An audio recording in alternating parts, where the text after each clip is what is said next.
Dalam konferensi pers Jessica Wongso bebas bersyarat siang tadi, Otto Hasibuan, kuasa hukum Jessica juga mengungkap kejanggalan putusan sidang yang menyatakan Mirna Salihin meninggal dunia karena racun sianida. Padahal Mirna tidak diotopsi.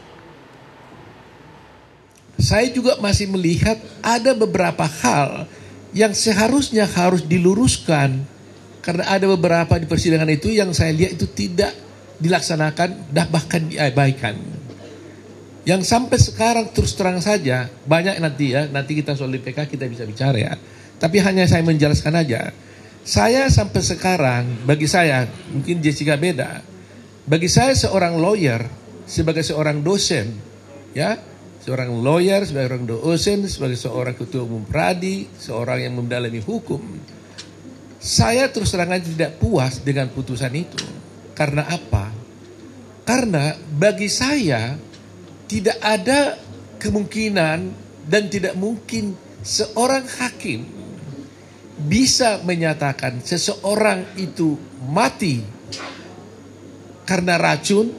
Katakanlah ada seorang di sana tiba-tiba jatuh, meninggal.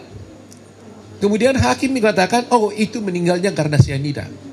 Tanpa diotopsi. Itu tidak mungkin dalam teori hukum manapun. Dan itulah yang saya ajarkan ke mahasiswa saya. Bayangkan aja ada tahapan. Orang mati tiba-tiba yang bukan karena sakit. Ditanya matinya karena apa? Ya kan?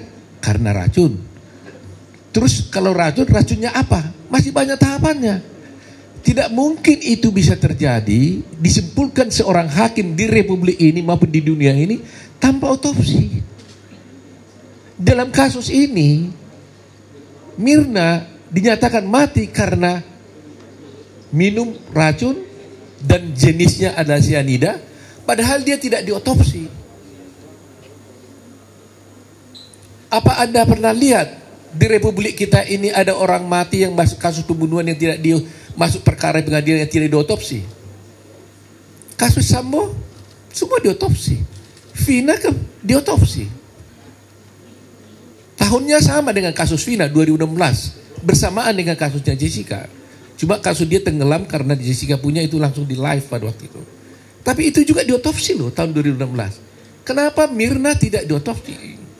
Sehingga hakim mengatakan Mirna mati karena racun dan dia ketahui racunnya sianida tanpa diotopsi. Dari mana dasarnya? Terus terang aja, saya selalu berharap entah apapun ini, Mahkamah Agung harus menjawab.